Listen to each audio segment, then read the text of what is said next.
Pengertian manusia. Manusia adalah makhluk individu. Manusia merupakan bagian dan unit terkecil dari kehidupan sosial atau manusia sebagai makhluk sosial yang membentuk suatu kehidupan masyarakat. Manusia merupakan kumpulan dari beberapa individu. Manusia sebagai makhluk individu memiliki keunikan atau ciri khas masing-masing. Secara normal, manusia memiliki potensi dasar yang berkembang dan dapat dikembangkan, meliputi minat, dorongan ingin tahu, dorongan ingin membuktikan kenyataan, dorongan ingin menyelidiki, dorongan ingin menemukan sendiri. Menurut kodratnya, manusia sebagai makhluk individu, mereka juga merupakan makhluk sosial. Manusia dapat dikatakan makhluk sosial karena dirinya dapat dorongan untuk berhubungan atau berinteraksi dengan orang lain. Manusia juga tidak akan bisa hidup sebagai manusia kalau tidak hidup di tengah-tengah masyarakat. Tanpa bantuan manusia lainnya, manusia tidak mungkin berjalan dengan tegak.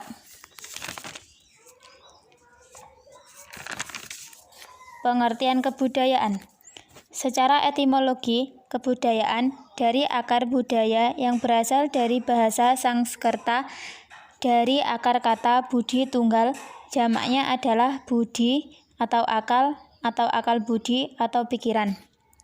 Kebudayaan adalah segala daya atau kegiatan manusia untuk mengolah dan mengubah alam.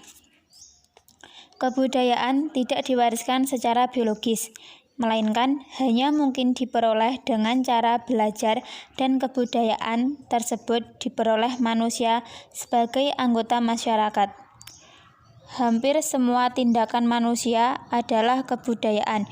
Pandangan para ahli tentang kebudayaan berbeda-beda, namun sesama memahami bahwa kebudayaan adalah suatu keseluruhan yang terintegrasi.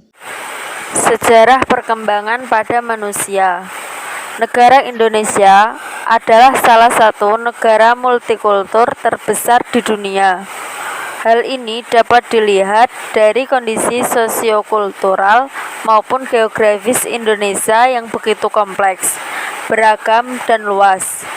Indonesia terdiri atas sejumlah besar kelompok etnis, budaya, agama, dan lain-lain yang masing-masing plural atau jamak dan sekaligus juga heterogen atau aneka ragam. Sebagai negara yang plural dan heterogen, Indonesia memiliki potensi kekayaan mulai etnis, multikultur, dan multiagama yang kesemuanya merupakan potensi untuk membangun negara multikultur yang besar. Keragaman masyarakat multikultural sebagai kekayaan bangsa di sisi lain sangat rawan memicu konflik dan perpecahan.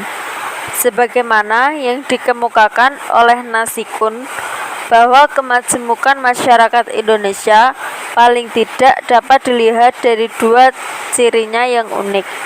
Pertama, secara horizontal, ia ditandai oleh kenyataan adanya kesatuan sosial berdasarkan perbedaan suku bangsa, agama, adat, serta perbedaan daerah.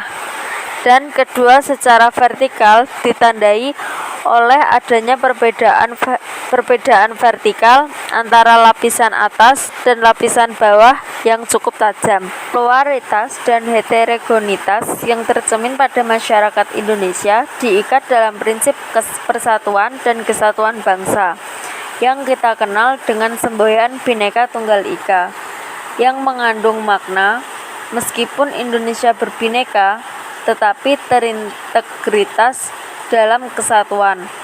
Hal ini merupakan sebuah keunikan tersendiri bagi bangsa Indonesia yang bersatu dalam kesatuan dan kerukunan beragama, berbangsa, dan bernegara yang harus diinsafi secara sadar. Namun, kemajemukan terkadang membawa berbagai persoalan dan potensi konflik yang berujung pada perpecahan. Hal ini menggambarkan bahwa pada dasarnya tidak mudah mempersatukan suatu keragaman tanpa didukung oleh kesadaran yang paling majemuk di dunia, Salah satu strategi penting itu adalah pendidikan multikultural yang dapat berlangsung dalam setting pendidikan formal atau informal, langsung atau tidak langsung. Sejarah perkembangan kebudayaan. Kebudayaan adalah segala sesuatu atau hal yang berkaitan pada akal dan perilaku manusia dan pola pikir serta karya fisik untuk sekelompok manusia. Kebudayaan sangat erat hubungannya dengan lingkungan hidup. Lingkungan hidup adalah keadaan sekitar yang mempengaruhi perkembangan. Hidup adalah keadaan yang sekitar yang mempengaruhi perkembangan dan tingkah laku makhluk hidup.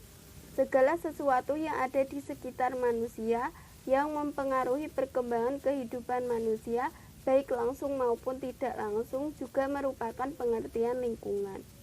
Lingkungan hidup juga tidak dapat didefinisikan sebagai satu, daerah tempat suatu makhluk hidup berada. 2. Keadaan atau kondisi yang melingkupi suatu makhluk hidup. 3. Keseluruhan keadaan yang meliputi suatu makhluk hidup atau sekumpulan makhluk hidup.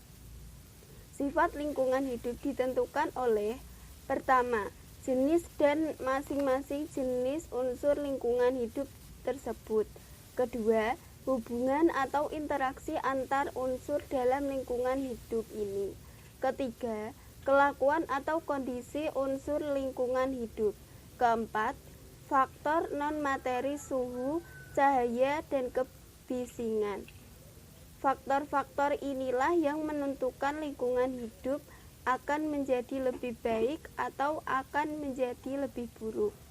Dari berbagai lingkungan hidup yang sama, itu perlu didasari bahwa pengelolaan oleh manusia sampai saat ini tidak sesuai dengan etika lingkungan.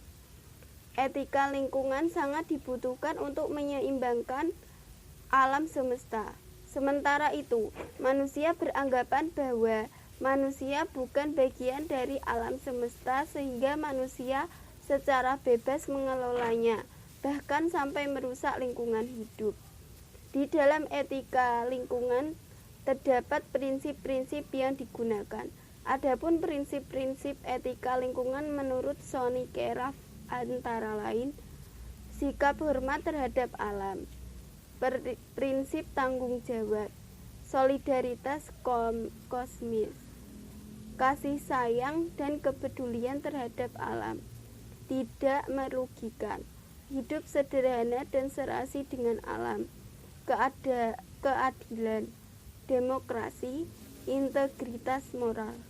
Pandangan yang beranggapan alam bernilai hanya sejauh ia bermanfaat bagi kepentingan manusia dan menimbulkan kepedulian lingkungan yang dangkal serta perhatian kepada kepentingan lingkungan sering diabaikan. Namun, sangat terasa adanya perbedaan yang mencolok.